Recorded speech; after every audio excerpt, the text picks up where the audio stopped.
मंसूर भाई, पहली बात तो ये कि अगर आप सवाल यहाँ से शुरू करते कि हमारे हिस्से की मखसूस नशिस्तें जो तहरीक इंसाफ के हिस्से की थी वो जब दीगर जमातों में बांट दी गई, देखिए हमने जो जिन उम्मीदवारों को टिकट्स दिए थे हमने 8 अपने उम्मीदवार तैयार किए थे कि हम इनको जनरल नशिस्तों के ऊपर लड़ाएंगे।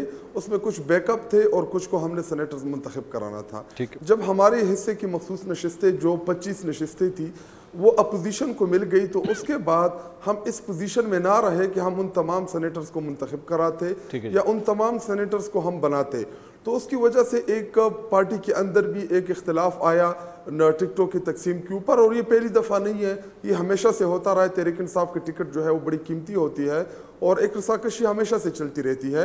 लेकिन एक अगर आप सिर्फ मिर्ज़ा अफरीदी के ऊपर ही सवाल रखें तो अगर आप ये पूछना चाहते हैं मुझसे कि जी मिर्ज़ा अफरीदी जो है उसका टिकट ठीक था या गलत था, तो ये एक बहुत बड़ी बहस है कि मिर्ज़ा अफरीदी की अपनी खिदमात है पार्टी के अंदर, उसको भी आप नज़रअंदाज नहीं कर सकते।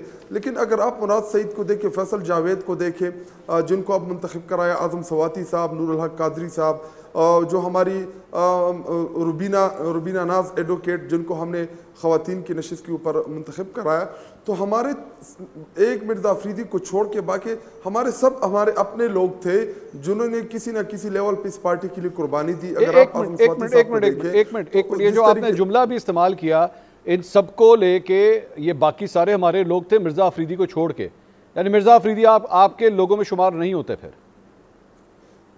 नहीं, उनके ऊपर पार्टी के अंदर तहफ़्फ़ुज़ात भी थे और मीडिया के भी थे।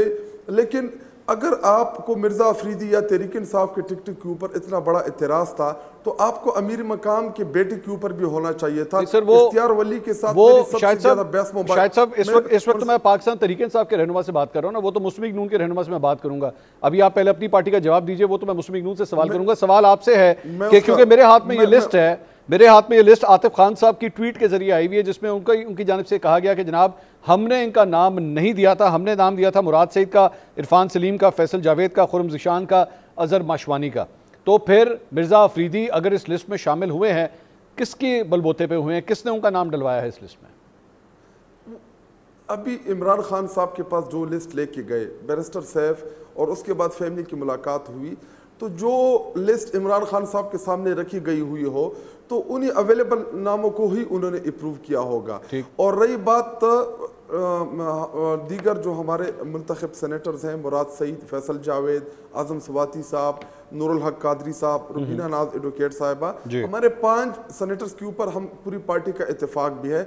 और मैं एक कारकुन की हैसियत से मैं बड़ा बरमला कहता हूँ, हर वक्त का मैंने हर प्रोग्राम में बड़ा ओपनली कहा कि इरफान सलीम हमारे पार्टी का बड़ा बुनियादी कारकुन था, उसका राइट भी बनता था, पार्टी को चाहिए था कि उसको ऑन भी करते, उसको मुंतखब भी करते। देखिए कुछ चीज़ें आप सिंबॉलिकली करते हैं, कुछ लोगों को आप इसलिए ईवान के अंदर लेके आते हैं कि आप अपने तमाम कारकुनान को ये पैगाम देते हैं कि अगर आप इस पार्टी के अंदर मेहनत करेंगे तो आपको ऊपर लेके आए। अगर मैं आज आपके सामने मंसूर भाई बैठा हूँ, मैं एक मिडिल क्लास का नौजवान, एक स्टूडेंट लीडर जिसका कोई पॉलिटिकल बैकग्राउंड नहीं था, मुझे तहरीक इंसाफ ऊपर लेके आई, मुझे इमरान खान साहब ने इस पार्टी में अपॉर्चुनिटी दी, मैं 2 दफ़ा MNA बना, मैं साउथ रीजन का 2 दफ़ा प्रेसिडेंट रहा, मैं कोर कमेटी का मेंबर रहा, अभी जो हमारी एक कमेटी बनी मैं उसका भी मेंबर हूँ। इसी तरह जिधर भी मौका आया इमरान खान साहब ने मुझे मौका दिया, मैं आज आपके सामने अपने पार्टी को रिप्रेजेंट करता हूं।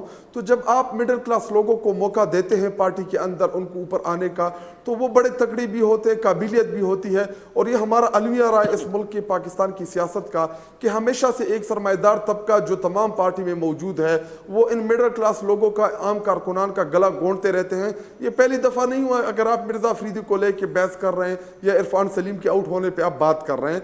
मैं अगर मेरी दिली ख्वाहिश है, मैं अफसरदा भी हूँ और मेरी ये ख्वाहिश थी कि इरफान सलीम इस निज़ाम का हिस्सा ज़रूर बने, लेकिन कुछ तो मजबूरियां होंगी जो क्या मजबूरियां? शायद साहब नहीं सर, एक मिनट सर, माजरत के साथ, ऐसी क्या मजबूरियां हैं? फिर लोगों को पता लगे ना, तो फिर यानी फिर क्लियर हो कि फिर आप में और नून लीग में या पीपल्स पार्टी में कोई फर्क नहीं है। सरमायाकारों को वो भी अकोमोडेट करते हैं, आपने भी किया, फिर आप तीनों में क्या फर्क है? कोई फर्क नहीं है। कम से कम इतना मॉरल करेज तो पीटीआई के अंदर होना चाहिए, कहें जी हाँ जी हम सारे के सारे एक जैसे ही हैं, कम से कम ये कह दें। फिर नहीं, नहीं, अभी अगर आप हमारे तमाम, अब मुराद सईद को देखिए, मिडिल क्लास का एक नौजवान जो 2 दफा पार्लियामान का मेंबर रहा, आपको पता है मुराद सईद का बैकग्राउंड आप बेहतर जानते हैं। नहीं, मुझे मिर्जा अफरीदी का बताइए शायद साहब, मिर्जा अफरीदी का बताइए सर। आप खुद फरमा रहे हैं, मैं कम से कम इस बात की आपकी करेज की दाद दूंगा कि कम से कम आप नेशनल टीवी पे बैठ के ये पहले पूरा केस बिल्ड कर रहे हैं कि जी इनके अलावा बात, मैं इनके अलावा क्यों बात करूं।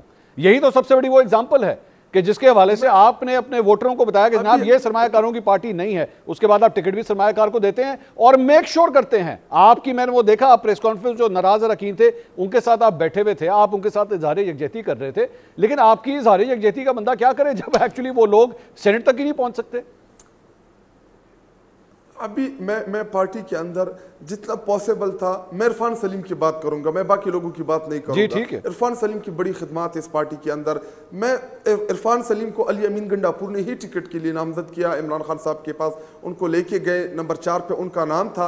लेकिन कुछ लोग ऐसे थे, अभी मैं ज्यादा एक नई बहस नहीं चढ़ना चाहता वो मीडिया के ऊपर, क्योंकि अभी हमें 5 तारीख को अपनी तहरीक भी उठानी है, तो मैं नहीं चाहता कि मैं इन चीजों के ऊपर अभी इस वक्त गुफ्तगू करूँ। जब मौका आएगा मंसूर भाई तो आपके साथ सोलो बैठ के मैं कुछ ऐसे तल हकीकतें आपके सामने जरूर रखूंगा जो पाकिस्तानी कौम के सामने आनी चाहिए। लेकिन फिलहाल आज हमारा कारकुन मुराद सईद, फैसल जावेद उनकी विक्ट्री इंजॉय कर रहा है, तो मैं नहीं चाहता कि मैं उनको इस वक्त कोई नाउमीदी का दर्ज दूं। इतनी तारीफ अगर आप इरफान सलीम साहब की कर रहे हैं, इतनी तारीफ आप इरफान सलीम साहब की कर रहे हैं और उनको अगर टिकट नहीं दिलवा सके और कोई मजबूरियां थी पार्टी की जो कि आप नहीं डिस्कस करना चाह रहे, कम से कम माफी मांग ले अपने कारकुनों से।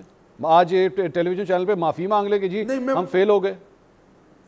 अभी नहीं, अगर आप इस बात को तो कम से कम क्रेडिट देना कि इरफान सलीम 4 लोगों में उसका नाम तो शामिल था, हमने एफर्ट तो की। अगर हमें मखसूस नशिस्तें मिली होती तो आज इरफान सलीम सेनेटर होता, आज शायद आप किसी और का नाम लेते कि ये वही नहीं बनाया। ये वही मखसूस नशिस्त है ना सर, ये वही मखसूस नशिस्तों वाले ना शायद साहब, वही मखसूस नशिस्तों वाले जिनके साथ आपने ये 5-6 का फॉर्मूला सेट किया, ये वही लोग हैं ना जिनके बारे में आप बात कर रहे हैं।